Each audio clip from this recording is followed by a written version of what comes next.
A partir de agora você vai poder acompanhar aqui no Saúde em Questão dicas, curiosidades, notícias importantes, como as seguintes: o que é glaucoma e como tratar? Você vai ver o que é hanseníase e qual a sua incidência no Brasil. No quadro Saúde, vamos saber mais sobre alergias alimentares. Está no ar o Saúde em Questão.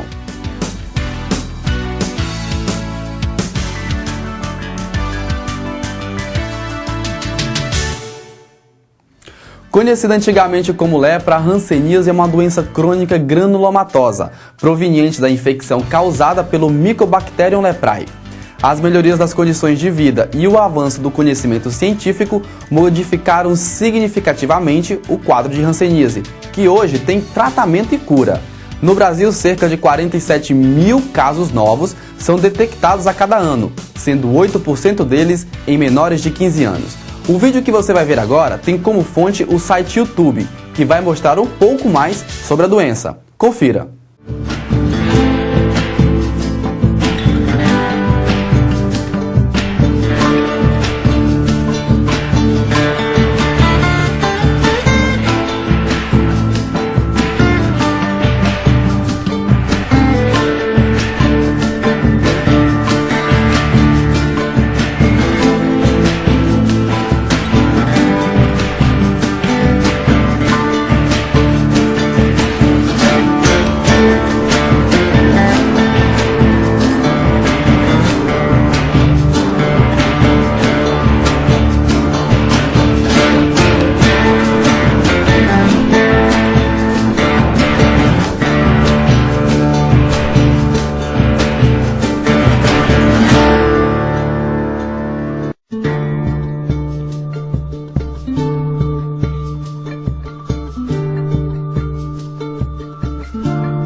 O glaucoma é uma doença causada pela lesão do nervo óptico, relacionado à pressão ocular alta, e pode ser crônico ou agudo.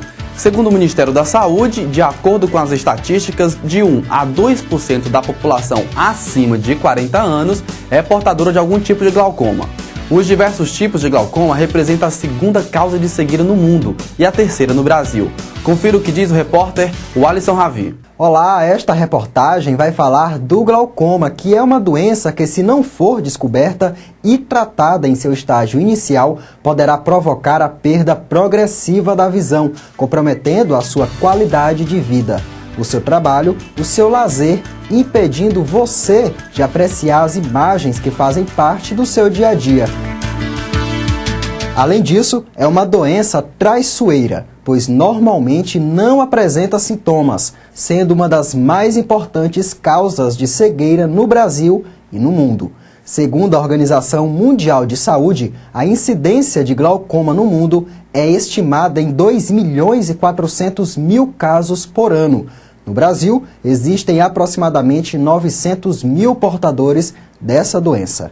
Esta patologia se caracteriza pela perda da visão, inicialmente periférica e imperceptível, que em um estágio mais avançado pode levar o paciente a uma visão tubular, como nestas cenas. Veja, repare como as imagens periféricas vão sendo comprometidas. É exatamente assim que uma pessoa com glaucoma avançado enxerga, e se não tratado adequadamente, poderá evoluir para a cegueira. Mas esta doença pode ser controlada. Por isso é importante o acompanhamento periódico do seu oftalmologista, pois somente ele será capaz de diagnosticar o estágio da mesma e indicar o melhor tratamento para controlar o glaucoma, impedindo a sua evolução. São vários os fatores que podem contribuir para o surgimento do glaucoma e é importante que você os conheça. Idade acima de 40 anos, pessoas de raça negra, história familiar, hipertensão, diabetes, altos graus de miopia, espessura da córnea, usuários de esteroides e, principalmente, pressão intraocular aumentada. De todos estes fatores, a pressão intraocular elevada é o principal fator de risco, que pode prejudicar a sua visão. Observe como isso ocorre.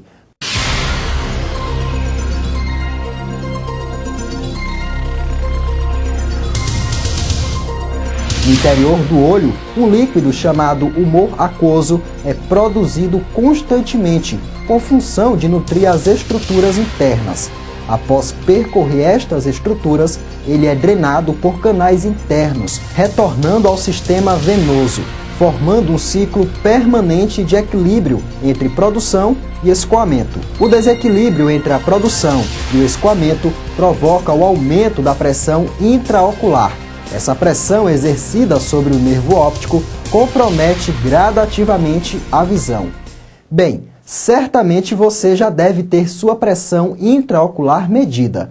A maioria dos olhos apresenta uma pressão ocular entre 10 e 20 milímetros de mercúrio, mas somente o seu oftalmologista poderá determinar o nível de pressão alvo a ser atingida. Pressão essa capaz de conter a evolução do glaucoma, sendo específica para cada paciente. Eu espero que possa ter ajudado você a esclarecer as principais dúvidas sobre o glaucoma e espero que você tenha observado a seriedade dessa doença. Até a próxima!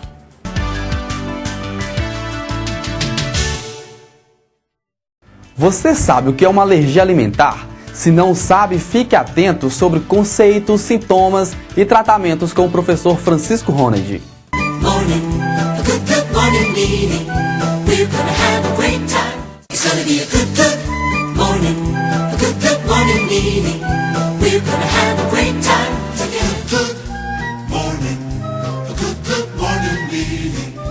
Esses dois tipos de reação aos alimentos, eles têm como principal diferença a natureza da reação. No caso da intolerância alimentar, ela é provocada por um distúrbio enzimático em que o indivíduo não consegue digerir uma determinada molécula. Há quem acredite que tem alergia ao leite, na verdade tendo uma intolerância alimentar ao leite. Qual é a diferença? A diferença é que uma pessoa intolerante ao leite é intolerante à lactose do leite. Ele não tem a enzima que vai provocar degradação, que vai provocar digestão da lactose. E com essa deficiência de digestão, ele vai ter alguns sintomas, como é o caso de um reflexo nauseoso, aquela ânsia de vômito, vai apresentar dores abdominais, cólicas abdominais, pode apresentar também flatulência, a questão dos gases intestinais. Já quem tem alergia ao leite, que é uma condição mais rara, tem alergia a uma proteína, algumas proteínas, algumas moléculas, como é o caso da proteína caseína. E nesse caso, os sintomas são diferentes. O exemplo seria eritemas, que são manchas avermelhadas na pele, o caso de edemas, a inflamação do lábio, ou a inflamação da glote, por onde passa o ar. Seriam sintomas como coceiras, a ideia do prurido, no palato, na língua, coisas desse tipo. O organismo ele manifesta manchas avermelhadas na pele, que são esses eritemas, os edemas, e outras reações imunológicas. As alergias, em conceito, são uma reação exagerada do sistema imunológico a uma determinada molécula que nem tem tanto potencial de agredir o corpo. Mas o sistema imunológico, diante desse distúrbio, dessa não identificação do potencial de agressividade de uma molécula, reage de uma forma exagerada. Então, essa é uma condição de alergia, é uma hipersensibilidade. A alergia pode se matar. Existem muitos casos de alergia que geram um risco de morte muito grande para um paciente ou para um comum da população. É o caso, por exemplo, do choque anafilático, que pode ocorrer no início de uma cirurgia provocada por uma anestesia. É o caso de questões como você estar em casa, se deparar com um micro-organismo, com um ácaro, com uma poeira, e o seu sistema imunológico reagir de uma forma desproporcional, reagir de um modo agressivo demais e dessa forma causar mal ao corpo ao invés de proteger, que deveria ser a função do sistema imunológico. Mas diante de um distúrbio, ele pode reagir dessa forma. Ele pode provocar males ao invés de promover a saúde.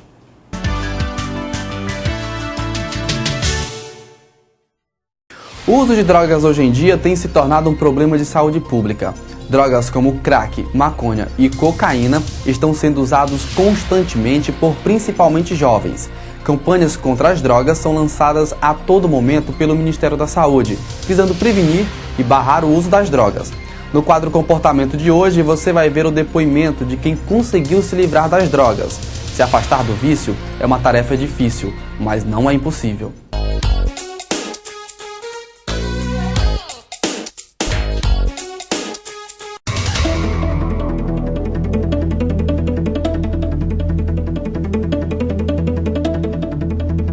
O vício do crack é muito grande. Eu fui na primeira, como se diz, no primeiro tapa, foi como eu conheci o crack.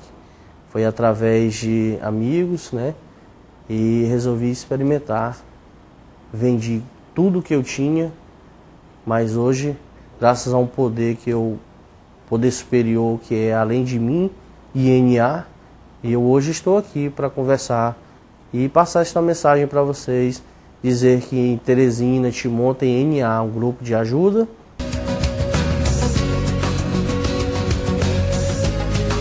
A pasta de cocaína misturada com bicarbonato de sódio forma uma pedra chamada crack. O nome surgiu por causa do som que é produzido quando esta pedra é queimada.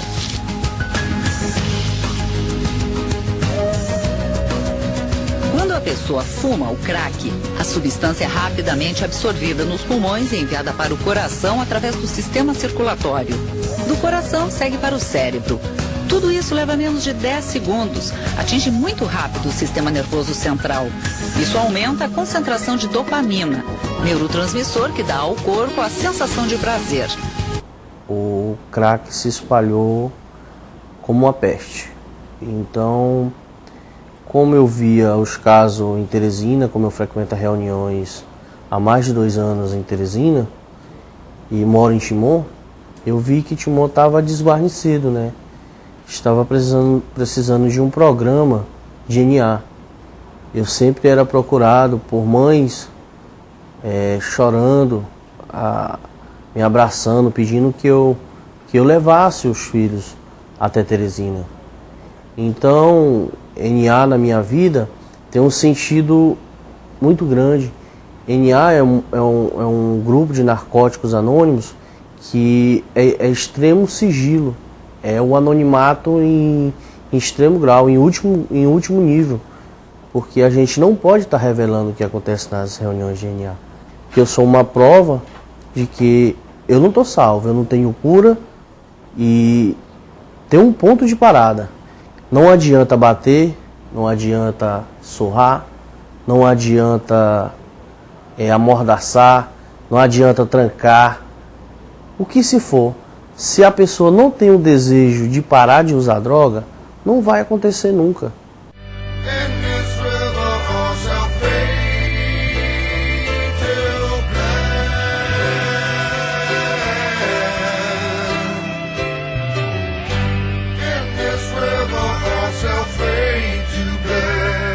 Antes, a faixa etária era muitos menores, né? De meninos de 12, 13, 14 anos.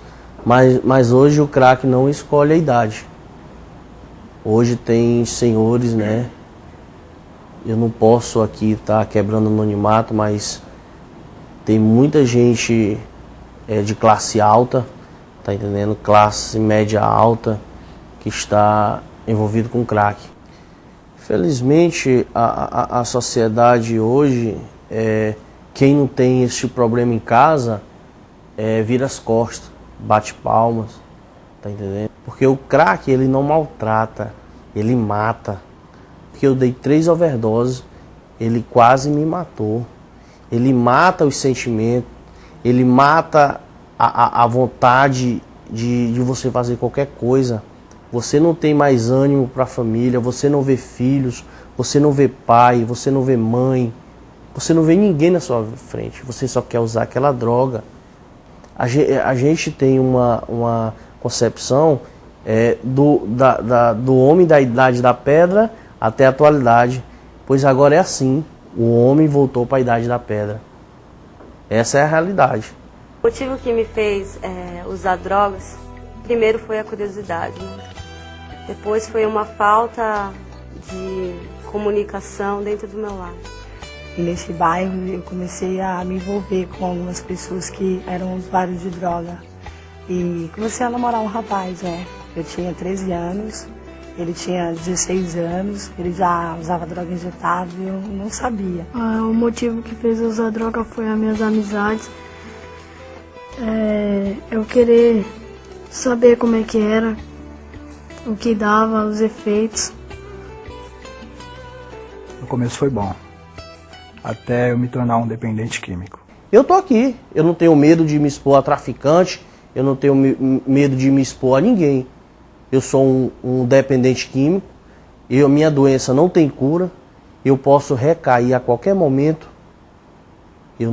Por isso que eu digo, eu vivo só por hoje, um dia após dia.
O nosso programa de hoje vai ficando por aqui, mas a gente volta a se encontrar no próximo programa. Até lá!